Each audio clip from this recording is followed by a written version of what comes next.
Salut les amis, j'espère que vous allez bien. En tout cas, moi ça va, j'espère que vous avez passé un très bon week-end. Bon bah, 3 points de perdus. Je vais bien sûr faire le petit débrief du match PSG contre l'AS Monaco. Paris, ils ont perdu 2-0. Ça a été une défaite méritée, personnellement méritée. Après bien sûr ce fameux match en Ligue des Champions qui a été monstrueux. Une défaite qui du coup fait perdre 3 points à Paris alors qu'on joue quand même le titre, avec un classement très serré. Et du coup on se retrouve aussi troisième, Lille premier, Lyon deuxième, troisième PSG et quatrième Monaco qui ont fait un match personnellement très bon dans tous les domaines, physique, athlétique, technique, tout, franchement, ils ont fait un match parfait. Le match parfait qu'il fallait faire pour battre le PSG, c'était ça. Il n'y avait pas d'autre solution, personnellement. Donc voilà, en tout cas, je tiens vraiment à féliciter les Monégasques, parce que moi, comme vous le savez, enfin, sauf s'il y a des nouveaux qui regardent cette vidéo, mais la plupart le savent, je le répète et je le dis dans toutes mes vidéos, je suis pour le PSG, je suis supporter parisien à 200%. Et donc voilà. Ok les amis. Bon bah, en tout cas, franchement voilà, Monaco, ils ont complètement mérité cette victoire. Défensivement, ils étaient meilleurs. Offensivement, ils étaient meilleurs. Et au milieu, ils étaient meilleurs que Paris ce soir. Je dis bien ce soir. Et on a même pu voir que l'entrée de comment ça s'appelle, de Rafinha et de Verratti ont donné, on va dire, un petit peu de peps et un petit peu de qualité technique. Mais devant, ça suivait pas. Personnellement, ça suivait pas du tout. Alors, bon, bah, Navas, aujourd'hui, il pouvait pas faire grand-chose, franchement. Après, on va passer un petit peu à la défense. Florenzi, je l'ai trouvé pas top. Pourtant, je fais toujours des éloges sur lui parce que je le trouve bon. Je le trouve fort. Niveau des centres, il est bon. Mais aujourd'hui, je sais pas, il était pas dedans. Et même techniquement, le PSG, tout simplement, ils étaient pas dedans. Mais pas dedans du tout. Franchement, il y avait trop d'erreurs.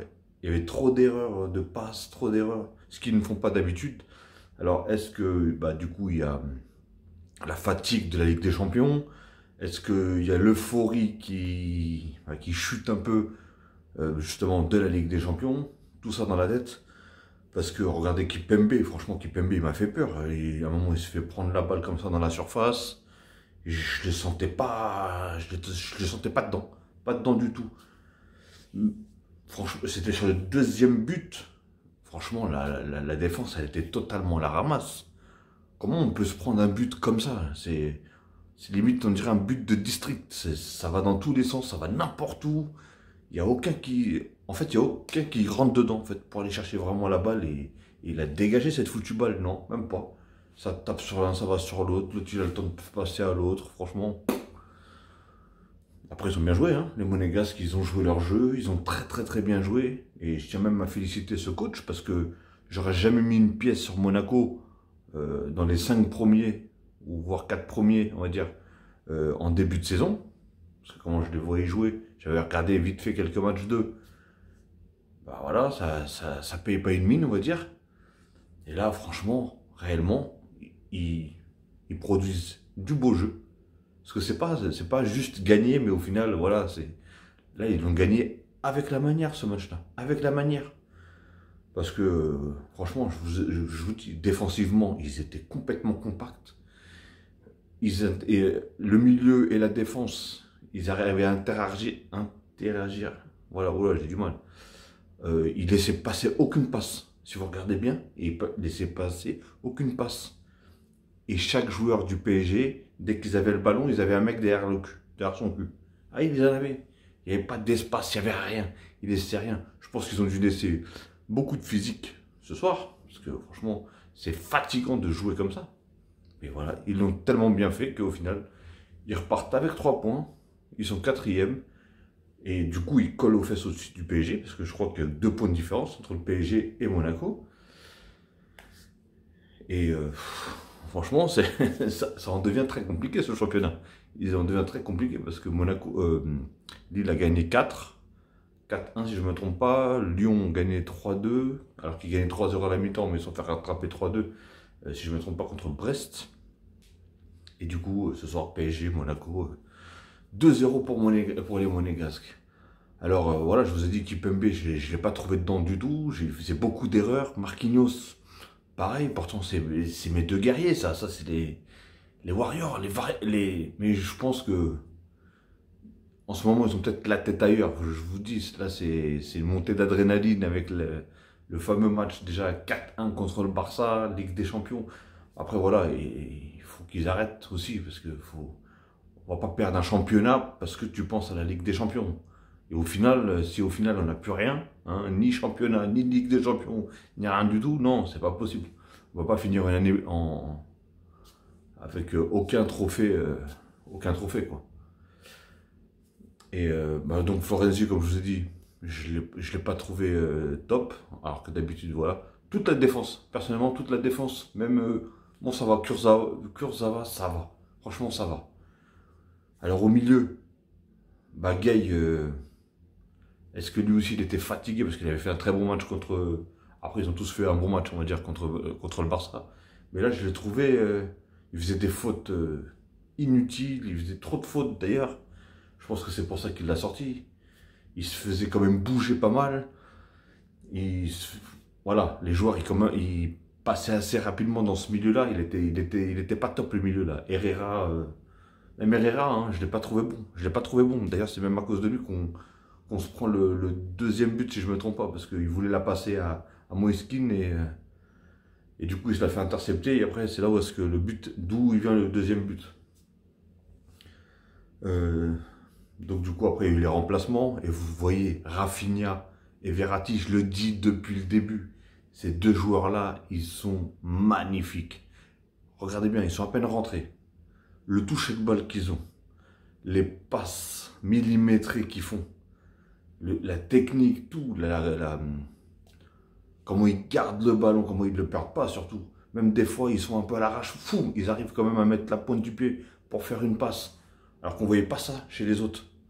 Les autres, ils perdaient le ballon, allez hop. Alors, Mbappé, pour ceux qui n'ont pas vu les vidéos précédentes, je ne me rappelle plus du tout c'est dans quelle vidéo que je dis ça. Et je dis Mbappé, c'est un joueur énorme, très très fort, on ne peut pas lui retirer tout ça. Mais il a deux défauts. Deux défauts. Soit il se met à dribbler, il veut faire du Neymar, et moi je le trouve pas bon dans ce registre-là. Parce que je le trouve meilleur, mais largement meilleur quand il demande la balle en profondeur, et voilà, et il siffle toute une défense. Bah, comme il l'a fait contre, bah, c'est facile, contre l'Argentine il l'a fait, contre le Barça il l'a fait. Et voilà, et contre même plusieurs équipes. Hein. À partir du moment où il part dans le trou, c'est fini. C'est terminé. Tu peux ramener n'importe quel défenseur, il va rester sur place. Et j'ai dit aussi que le problème de Mbappé, c'est que voilà, il est très très bon, jeu en profondeur, en vitesse, etc. Ceci, cela. Mais à partir du moment où est-ce qu'il y a une défense serrée, compacte, sur lui, et qu'il ne laisse pas le temps de démarrer, et ben voilà, on a encore vu ce soir. Je le trouve inexistant. Inexistant. Il rate beaucoup de passes, il fait, je sais pas, il essaie de faire des tentatives dans lequel c'est pas du tout son jeu. Hein. Et voilà, c'est son défaut. Je l'ai dit la dernière fois dans une vidéo, et là je le redis. Vous voyez, dès qu'il y a une défense, parce que c'est pas une défense non plus de fou furieux Monaco, hein, parce que d'après ce que j'entends, ils marquent beaucoup de buts, mais ils en prennent beaucoup à la base. Et là, du coup, voilà quoi, c'est... À ce qui paraît, ça fait je sais pas combien de temps, ça fait, ouais, ils se sont pas pris 0 but, ils ont pris 0 but. D'habitude, ils se prennent toujours au moins un but dans chaque match.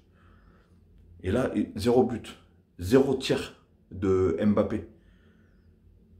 Franchement, c'est catastrophique là, c'est catastrophique.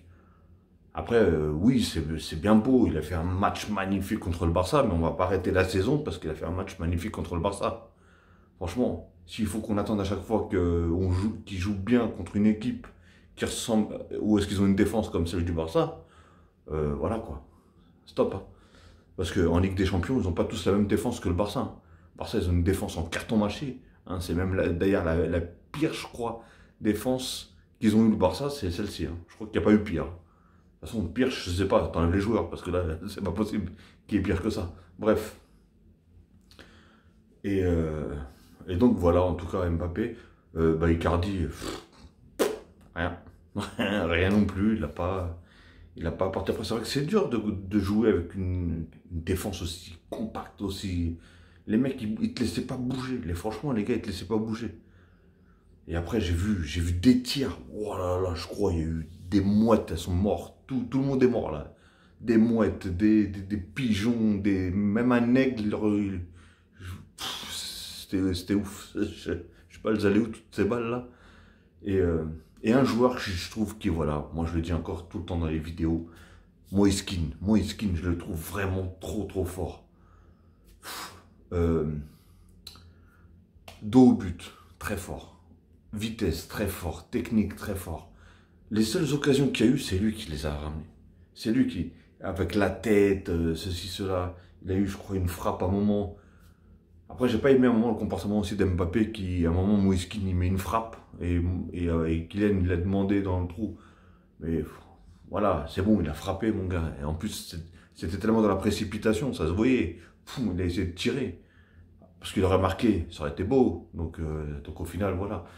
Mais pour moi, voilà, le seul qui sortait du lot, c'était Moïse Kean, à part bien sûr quand Rafinha, il est arrivé, et Rafinha et Verratti. Et franchement, là, on voit tout de suite la différence. Au milieu de terrain, ces deux-là, franchement, c'est affolant. C'est affolant. Qu'est-ce que je les adore, ces deux joueurs. Ah ouais, c'est mes deux petits joueurs de Paris. Hein. En tout cas, voilà. Non, après, je kiffe toute l'équipe de Paris, bien sûr. Mais après, voilà, il manque encore Neymar, Di Maria, etc. Vivement leur retour, d'ailleurs. Je pense qu'ils vont arriver au mois de mars. Donc, donc voilà. Bon, bah, voilà, une défaite, hein, une défaite qui coûte quand même 3 points, comme je le dis. Après, c'est pas la fin du monde non plus. Et comme je dis, ça doit être, je pense aussi, par rapport à la Ligue des Champions, etc., etc. J'espère qu'on n'aura pas de mauvaise surprise, en tout cas cette fois-ci. Et donc voilà, dites-moi vous dans les commentaires ce que vous avez pensé déjà du match, hein, et surtout de l'équipe de Monaco, parce que franchement, moi, l'équipe de Monaco m'a vraiment épaté, franchement. Et aujourd'hui, je le dis, et pourtant je suis parisien, ils méritaient à 200% leur victoire. Ils ont été complets partout, défense, milieu, attaque. Ils n'ont pas eu énormément d'occasions, mais les occasions qu'ils ont eues, ils les ont bien travaillé. On aurait même pu se prendre un troisième but. Hein. Heureusement que l'autre, il ne l'a pas passé à droite, et d'ailleurs, Kipembe, il l'a fauché. Mais c'était limite. Hein. En tout cas, voilà. Pour le débrief du PSG, après, je vais faire vite fait un petit débrief du match du Barça que j'ai regardé cet après-midi. En tout début d'après-midi, donc si vous voulez couper la vidéo, là je vais parler du Barça, ceux qui ne veulent pas écouter. J'ai regardé le Barça contre, c'était Cadix, je sais pas comment ça se dit, Cadix ou Cadiz, ou je sais pas quoi là, bref. Ils ont fait un partout, et encore une fois, et écoutez, alors déjà c'est tout ce que je déteste dans ce genre de match, hein, tout ce que je déteste. Alors la défense. Non, c'est pas possible. C'est pas possible d'être aussi nul, en fait. D'être aussi nul. C'est facile. Pendant tout le match, on va dire 85 minutes, ça a été une attaque-défense du Barça. Le Barça, il jouait, pour vous dire même, comment ça s'appelle, les défenseurs, ils jouaient dans le camp adverse. Ils étaient dans le camp adverse pratiquement tout le match. Ils ont eu une seule action, les autres. L'anglais, il faut qu'il fasse un penalty. Il avait une seule chose à faire, c'était d'arrêter. Je sais pas comment ils font. Ils avaient une seule chose à faire, il restait quoi, 2 minutes, 3 minutes, je sais plus combien de temps il restait. Et il faut que l'anglais, pourtant il n'a rien eu à faire, rien eu à faire dans le match. Et la seule chose qu'il a fait, il a donné un penalty. Mais c'est quoi ça, franchement? C'est quoi? Mais c'est une catastrophe. Après, je sais pas, parce que l'angle qu'il mettait par rapport à la faute, on aurait dit qu'il ne le touche même pas. Alors après, voilà, la VAR, ils ont quand même des meilleures prises de vue que nous, mais comment ils le montraient à la télé, on dirait qu'il ne touchait même pas même Da Fonseca. Bon, lui, on sait il est fan du Barça. Mais même lui, il disait, c'est bizarre, j'ai l'impression qu'il ne le touche même pas. Mais donc, bref. Donc, du coup, il y a eu penalty, il y a eu un partout. Alors que c'est con, parce que, pardon, le Real, ils ont gagné. Bon, le Barça, ils avaient deux matchs de retard, du coup. Par rapport au. Donc là, ils en ont perdu un. Enfin, ils en ont fait match nul, donc ils ont récolté qu'un point. Et ils en ont un autre qui vont jouer mercredi. Mais du coup, comment il s'appelle, l'Atlético Madrid, ils ont perdu ce week-end. Et le Real, ils sont à 2 ou 3 points, je crois. Je crois qu'ils sont à 3 points de l'Atlético Madrid. Ça veut dire que tout pouvait se jouer là. Parce que si le Barça, ils ont gagné, là, cet après-midi, ils ont joué à 14h, cet après-midi, et s'ils auraient gagné le match qu'ils vont jouer mercredi, ils auraient été ex-aequo avec le Real, et tout aurait pu se jouer. Après, ça peut jouer encore, il reste des matchs en plus. Je crois que, du coup, le Real, il tombe contre la Real Sociedad, si je ne me trompe pas. Et du coup, le Barça, il se mange Séville, par contre, le week-end prochain. Ça va être dur, hein. Et Séville, ils sont juste derrière le Barça. C'est vraiment, vraiment très, très, très compliqué. Mais ça paye pas une mine, hein. Franchement, ça paye pas une mine. C'était affolant. Après, je vous ai dit, hein, c'est vraiment le style de jeu que je déteste. À un moment, ils étaient les 10 joueurs dans la défense. 10 joueurs pendant je sais pas combien de temps. C'est horrible. Pourtant, franchement, le Barça, aujourd'hui, ils sont prenables, hein. Franchement, c'est pas un grand Barça. Loin de là. On a vu, j'ai vu plusieurs matchs où est-ce que des milieux de tableau, ou même ils jouaient quand même. C'est pas. Il y a eu une époque, oui, où tu te disais, tu joues contre le Barça, t'es obligé de jouer défensif, sinon tu vas te manger un score de ouf. Aujourd'hui, tous ceux qu'ils ont tenté, la plupart, ils ont fait des matchs nuls, ou ils ont même gagné. Hein. Et ben non, eux, bon, après, voilà, ils ont réussi quand même à prendre un point, mais voilà, ils ont mis 8 bus derrière. Là, c'était. Ouah, ils ont. Des parpaings, ils ont mis derrière. Un mur. Et donc voilà, franchement, c'est pour ça que j'ai pas voulu faire une vidéo. Là, je fais vite fait un petit débrief, mais c'était tellement merdique, franchement. C'est le milieu, Busquets, faut arrêter avec Busquets. Franchement, l'anglais, Piqué, Busquets, tout ça, faut arrêter. C'est du flanc, c'est du vent, c'est.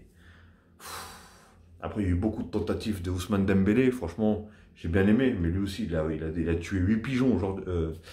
Après, voilà, il a tenté, il a eu raison. Franchement, il n'y avait que ça. Il pouvait faire que ça. Tenter de loin. Mais s'il a fait quelques tentatives aussi, il a marqué son penalty. Encore un penalty. Il est relou lui aussi à marquer des penalties en ce moment. Mais bon. Après, il n'est vraiment pas aidé. Hein. Franchement, il n'est vraiment pas aidé. Hein. Parce qu'il a fait quelques petits trucs, mais. Griezmann aussi, à la trappe. Hein. Trincao, il est rentré, mais bon, ça n'a pas apporté. Ricky Puig, il a fait des bons trucs. Quand il est rentré, il a apporté un petit peu de dynamisme. Mais bon, le problème, c'est comme je vous ai dit, hein, quand tu as 10 joueurs qui sont en défense, c'est cuit. Donc c'était un match, mais vraiment horrible à regarder jouer. Horrible, franchement, c'est. Franchement, je suis tombé dessus. C'est pour ça que je l'ai regardé, je ne savais même pas qu'il jouait à 14h. Et je suis tombé, ça a commencé. Le match, il avait déjà commencé, je crois, de 5 minutes. Comme je vous ai dit, je ne savais même pas, je croyais que c'était une rediff, moi, au début. Mais non, c'était pas une rediff, c'était bien du direct. Ok les amis, bon bah écoutez, de toute façon ce débrief il est pourri celui du Barça parce que franchement il n'y avait rien dans le jeu, il n'y avait rien. Ceux qui l'ont vu, dites-moi vous dans les commentaires aussi. Franchement c'est... En plus ils ont remis, Koeman il a remis exactement la même équipe que contre Paris. Alors, horrible, franchement c'était horrible. J'espère pour lui, en tout cas j'espère pour lui qu'il va faire des changements pour les prochains matchs parce que franchement là c'est... C'est la totale. Ils vont se remanger des scores. Hein. Je vous le dis, qui continue comme ça, ils vont se remanger des gros scores. Là. Donc voilà les amis. En tout cas, voilà ce débrief. Les 2 débriefs sont terminés. J'ai fait 2 débriefs dans une vidéo. Hein. J'espère que ça ne vous dérange pas en tout cas. Ok les amis, dites-moi en tout cas dans les commentaires ce que vous avez pensé. Tous ceux du premier match ou du deuxième match, hein, ou même les deux. Ceux qui les ont regardés les deux. Et n'hésitez pas, hein, likez si vous avez aimé, commentez, il n'y a pas de souci, j'y répondrai en tout cas, si bien sûr il n'y a pas d'insultes, sinon je zappe direct. Et abonnez-vous et cliquez sur la cloche une fois pour pour que vous recevrez toutes les notifications une fois que j'aurai mis cette vidéo en ligne. Désolé, je bafouille un petit peu aujourd'hui, surtout parce que là, je suis un petit peu fatigué, c'est pour ça, tout simplement. Ok les amis, je vais vous souhaiter une très très bonne soirée ou une très bonne journée, tout dépendra à l'heure que vous allez regarder cette vidéo. Et n'hésitez pas à commenter, liker, abonnez-vous. Et comme ça, au moins, une fois que j'aurai mis des vidéos en ligne, comme ça, vous serez au courant. Ok les amis? Allez, prenez soin de vous et faites attention à vous.